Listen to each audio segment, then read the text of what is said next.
मैले यो सबै एडिट गरेर भ्याएँ। अब एडिट गरेर भ्याएपछि यसलाई सेभ गर्नुपर्छ नि होइन। यसलाई सेभ गर्नको लागि के कस्तो फाइल फर्मेटहरू छ त्यसको बारेमा कुरा गर्दैछौँ हामी अब। यो लेयर इन्फर्मेसन छ नि यतातिर, लेयरको बारेमा अनि च्यानलको बारेमा सबै इन्फर्मेसनहरू छ। यो इन्फर्मेसनहरू सबै सेभ गर्नको लागि चाहिँ हामीलाई फोटोसपले आफ्नै एउटा एक्सटेन्सन दिन्छ। हामी सेभ एजमा गयो भने यहाँ देखाउँछ सेभ अन योर कम्प्युटर गरौँ। अनि हाम्रै कम्प्युटरमा जस्तो पहिला चाहिँ कहाँ गर्ने त नि भनेर सेभ गर्नु पऱ्यो, एउटा नेभिगेट गर्नु पऱ्यो है। मैले चाहिँ PS ट्युटोरियलको भित्र गर्दैछु, रिसोर्सेसको भित्र भनौँ, अनि इमेजेसकै भित्र सिधै गरौँ। अनि एउटा नाम दिनु पऱ्यो, इट हेल्दी भनौँ, इट हेल्दी। अनि हामीलाई एक्सटेन्सनहरू देखाउँछ के केमा मिल्छ भनेर चाहिँ। मैले चाहिँ फोटोसपको .psdमा गर्न खोजेँ, कुन चाहिँमा यतिकै छोड्यो भने .psd नै आउँछ है। .psd गर्न खोजेँ। अनि त्यसपछि यो अरू के चेक भयो भनेर हेर्न खोजेँ एकचोटि चाहिँ। यो चाहिँ इनेबल नै गर्ने हो, एज अ कपी गर्ने होइन है, एज अ कपी नगर्ने। लेयर्सहरू हामीलाई चाहियो, अल्फा च्यानल्सहरू छ भने देखाउँछ, छैन होला यसमा, यति कुरा हो। अनि यसलाई मैले सेभ गरेँ भने चाहिँ यसमा हामीले म्याक्सिमाइज कम्प्याबिलिटी भनेर देखाइरहन्छ। यो के हो भने चाहिँ जस्तो एडोबीको फोटोसप छ, प्रिमियर छ, त्यस्तो धेरै अरू सफ्टवेयरहरू छ नि त। त्यस्तोमा काम गर्नको लागि चाहिँ लेयर्सहरूको इन्फर्मेसन त्यसमा जाने हो भन्नाले। जस्तो के गर्छ भने चाहिँ यसको लेयरहरू सपोर्ट नभएको प्रोग्राम छ नि, त्यस्तो प्रोग्रामहरूको लागि चाहिँ फ्ल्याटवाला इमेज जान्छ कि। अनि जुनमा लेयर्सहरूको सपोर्ट हुन्छ त्यस्तोको लागि लेयर भएकोवाला फाइल सेभ गर्छ त्यसरी। अनि त्यस्तो गऱ्यो भने चाहिँ अलि फाइल साइज ठुलो हुन जान्छ कि, त्यही भएर। अनि यो चाहिँ मैले प्रिमियरमा फोटोसपबाट झ्याप्प PSD फाइलहरू झ्याप्प हाल्दिनँ, त्यही भएर यो मैले अफ नै गर्दा हुन्छ है, यति हो। अनि मैले यो सेभ गरेँ भने चाहिँ त्यो कहाँ जान्छ त्यो नेभिगेट गरेर हेरौँ यही खुल्छ कि नै भनेर चेक गर्न खोजेको मैले चाहिँ। यही जाम नेभिगेट गरौँ PS ट्युटोरियलको भित्र, अनि त्यसपछि के को भित्र, रिसोर्सेसको भित्र छ। अनि रिसोर्सेसमा इमेजेसको भित्र छ IMG, अनि यो PSD यहाँ देखाइरहेछ। डबल क्लिक गऱ्यो भने फोटोसपमा खुल्छ, यही खुलिरहेछ, त्यही भएर यतिकै खुलेछ। अनि लेयर हेऱ्यो भने लेयर इन्फर्मेसन यताउता सब कुरा छ नि। यो अझै खुल्दैछ है, स्लो भएर खुल्दैछ। जोस् के भन्ने छ नाम, इट हेल्दी, यही होला जोस्। यसमा लेयरहरूको बारेमा सब इन्फर्मेसन छ, च्यानलहरू नि आइरहेछ, पाथ्सहरू नि केही थियो भने त्यो पनि आउँथ्यो। यो सब कुराहरू सेभ गर्नु पऱ्यो भने हामीले सिधै .psdमा सेभ गरिन्छ। अनि अर्को कुरा जस्तो हामीले कहिलेकाहीँ काम गर्दै गर्दै झ्याप्प बत्ती गइदिन्छ कि पिसीमा कहिलेकाहीँ काम गर्दा गर्दै अनि झ्याप्प बत्ती गइदिन्छ होइन। अनि त्यसपछि अनलाइन काम गरिरहेको भए त्यो त झ्याप्प उड्छ नि। त्यस्तै फोटोसपमा पनि कहिलेकाहीँ यो सफ्टवेयर क्रास भइदिन्छ कि। 4 GB ऱ्याममा काम गरिरहेछ भने चाहिँ यहाँ नट रेस्पोन्डिङ आइदिन्छ, झ्याप्पै क्रास हुन्छ। गरिरहेको यो फाइलहरू केही सेभ हुँदैन कि, तनाव हुन्छ। अब त्यस्तोलाई सेभ गर्नु पऱ्यो भने चाहिँ हामी एडिटमा जान्छौँ, प्रिफरेन्सेसमा जान्छौँ, अनि अटो सेभ इनेबल गर्छौँ कि। त्यो प्रिफरेन्सेसमा गयो अनि त्यसपछि फाइल ह्यान्डलिङमा जाऊँ। अनि फाइल ह्यान्डलिङमा अप्सन हुन्छ जस्तो कति टाइममा सेभ गर्ने हो त नि यहाँ भनेर, automatically save recovery information every भनेर देखेछ। मैले 5 मिनट्स राखेँ भनेपछि ब्याकग्राउन्डमा आफै सेभ हुन्छ, त्यस्तो कुरा हो। ओके गरिदिएँ मैले। अनि यो 5-5 मिनटमा आफै फोटोसपले सेभ गरिदिन्छ, वर्डमा सेभ गर्छ नि रिकभरी, त्यस्तै हो।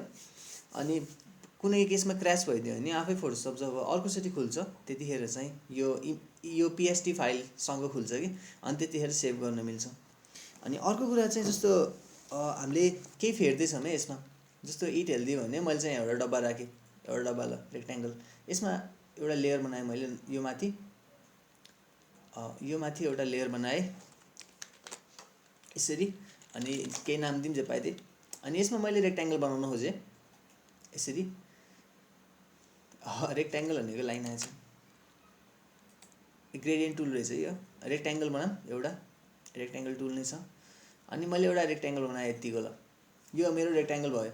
अब मलाई रेक्ट्याङ्गल फाल्न पऱ्यो भने के गर्नु मिल्छ भने कन्ट्रोल जेड गर्न मिल्छ कि। कन्ट्रोल जेड गरिदियो भने रेक्ट्याङ्गल फालिन्छ है। फेरि कन्ट्रोल जेड गऱ्यो भने योभन्दा अगाडिको स्टेपमा जाँदैन है, रिडु हुन्छ। फोटोसपमा चाहिँ त्यो रमाइलो छ, कन्ट्रोल जेड फेरि दबायो भने चाहिँ अन्डु हुने रिडु हुने भइरहेको छ है। यो चाहिँ नयाँ फोटोसपमा चाहिँ अन्डु नै हुँदो रहेछ है।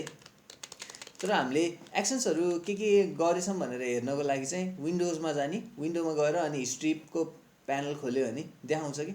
अघि लास्टमा हामीले रेक्ट्याङ्गल राखेको थियौँ, त्यहाँभन्दा अगाडि नयाँ लेयर बनाएको थियौँ। अनि सुरुमा के गर्थ्यौँ भने हामीले फाइल ओपन गरेको थियौँ, त्यो कुरा हो।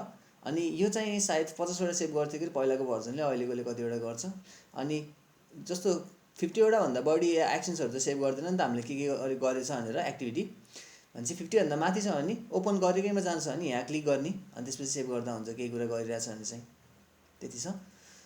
अनि मलाई अहिलेको लागि चाहिँ PSD पछि अर्को सबभन्दा बढी युज हुने फर्मेट भनेको चाहिँ फाइल टिफ भन्ने फाइल फर्मेट हो है, TIFF भन्छौँ। त्यो सेभ एजमा गयो अनि त्यसपछि मैले चाहिँ यो अहिलेलाई सेभ कम्प्युटरमै गर्ने गरेर गरेँ।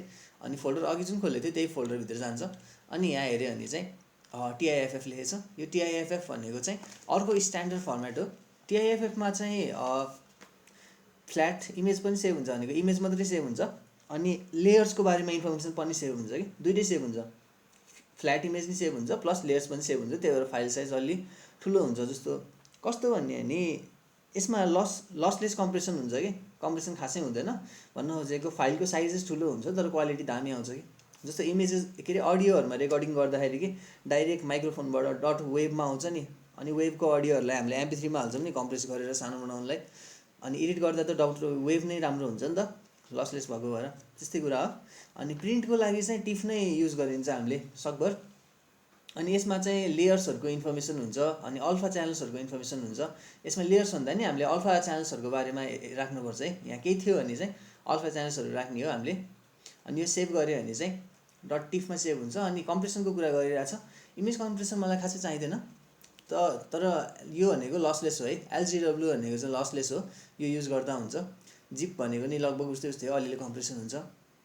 अनि यो इन्टरलिभ र पर च्यानल छ, यो चाहिँ मैले इन्टरलिभ नै छोडेँ है। अनि बाइट अर्डर IBMPC र म्याक्स छ, जुन युज गर्दा नि एउटै हो, केही फरक पर्दैन। लेयर कम्प्रेसन भन्ने छ, लेयर कम्प्रेसन नि यति डिफल्टमै छोडेँ मैले। स्लोवर सेप्समा राखेँ है मैले लेयर कम्प्रेसन चाहिँ जिपमा। यो यति गर्ने अनि त्यसपछि सेभ गर्ने। लेयर्स पनि राख्यो भने चाहिँ फाइल साइज बढ्छ भनिरहेको छ, लेयर्स नि राख्ने। तर खासै लेयर्स खोज्दैनन् है टिफ प्रिन्ट गर्नेहरूले चाहिँ, तिनीहरूले लेयर्स भन्दा नि च्यानल्सहरू खोज्छन्, अल्फा च्यानल्सहरू। अनि यसपछि अर्को फाइल फर्मेट छ PNG। म सेभ एज गरेर अनि त्यसपछि यहाँबाट सिधै PNGमा गयो भने PNG कहाँ छ, PNG यहाँ छ, PNG है। PNG भनेको सबभन्दा बढी युज हुने फर्मेट जस्तो हो कि। PNGमा चाहिँ हामीले लेयर्सहरूको लागि सपोर्ट चाहिँ छैन, तर यो लसलेस छ अनि ट्रान्सपेरेन्ट नै आउँछ। कुन चाहिँ राख्ने भनेछ, लार्ज हो कि मिडियम फाइल साइज हो कि स्मलेस्ट फाइल साइज भनेछ, लार्ज फाइल साइजमै राखौँ।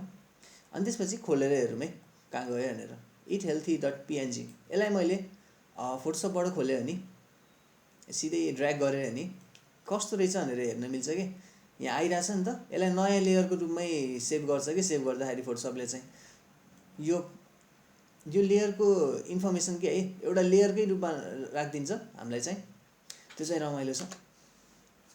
अनि यसमा हामीले ट्रान्सपेरेन्ट चाहिँ हुँदैन है, PNGमा ट्रान्सपेरेन्ट चाहिँ हुन्छ। अनि लेयरको नाम हुँदैन है साँच्चै नयाँ फाइलमा, त्यो फाइल मात्रै खोलिरहेको छु मैले यत्तिकै भने लेयरको नाम हुँदैन। जस्तो यसलाई मैले फोटोसपले यत्तिकै खोलेँ भने चाहिँ लेयरको नाम हुँदैन। कता छ ओपन विथ यहाँ छ। अनि यसलाई मैले एडोबी फोटोसपले खोलेँ भने खुल्छ।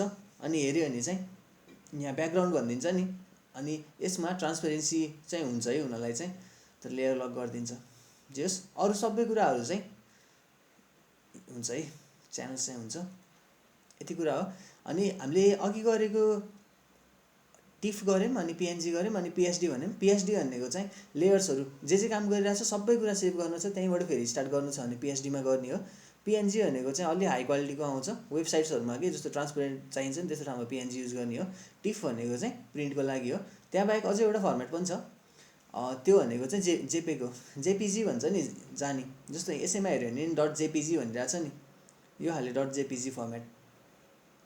.jpg फर्मेट भनेको वेबमा युज हुने हो। अनि यसमा हेऱ्यो भने ट्रान्सपेरेन्ट छैन नि कुनैमा नि, लगभग ट्रान्सपेरेन्सीवाला कुराहरू युज गरिँदैन कि। PNGमा पनि हुनसक्छ यिनीहरू, तर JPGमा भयो भने अलि साइज सानो हुन्छ, त्यही हो। JPG हामीले कस्तो कुराको लागि युज गर्छ भने जस्तो जेमा कन्टिन्युअस टोन हुन्छ नि, त्यो भन्न खोजेको। मैले यो फोटो खोलेर एडिट गरेर हेरेँ भने पेन्टमा खुल्छ होला एडिट गऱ्यो भने, तर जे होस् छिटो खुल्छ नि त, पेन्टमा खोल्दा मैले त्यही भएर यहाँ खोलिरहेको छु। यहाँ हेऱ्यो भने चाहिँ यो कन्टिन्युस टोन जस्तो छ कि, भनेको एक ठाउँको टोन अर्को ठाउँकोसँग ग्रेजुअली चेन्ज हुँदै हुँदै गर्छ कि, त्यस्तोको लागि। अनि हामीले जेपिजीमा चाहिँ लेयर्सहरू सेभ गर्न मिल्दैन, ट्रान्सपेरेन्ट पनि हुँदैन, अनि यसमा लस हुन्छ है। भनेको मैले जुम गर्दै गर्दै गयो भने चाहिँ यहाँ पिक्सेल्सहरू देखिन्छ कि, पिक्सेल्सहरू छ नि यहाँ डब्बा डब्बा डब्बा डब्बा, कति पर्सेन्ट 800% जुम गर्दै पिक्सेलको डब्बा देखिरहेछ, 600 500 पिक्सेलको डब्बा देखिन थालेछ नि। यस्तो जेपिजी हो। हामीलाई चाहिँ धेरै जसो वेबमा केही ब्यानर्सहरू यताउता बनाउनु पऱ्यो भने चाहिँ टिपमा गर्दा हुन्छ, प्रिन्ट गर्नु छ भने चाहिँ त्यसमा गर्दा हुन्छ। वेबमा यतिकै केही हाल्न छ, जस्तो लोगो सोगो वेबमा हाल्न छ भने पिएनजीमा सेभ गर्दा हुन्छ। लोगो होइन, यतिकै टी सर्टको फोटो हो होइन, अनि त्यसको पछाडि ब्याकग्राउन्ड ट्रान्सपेरेन्ट चाहियो होइन भने जेपिजीमा गर्दा हुन्छ, जुनमा गर्दा नै हुन्छ अनलाई चाहिँ यसरी।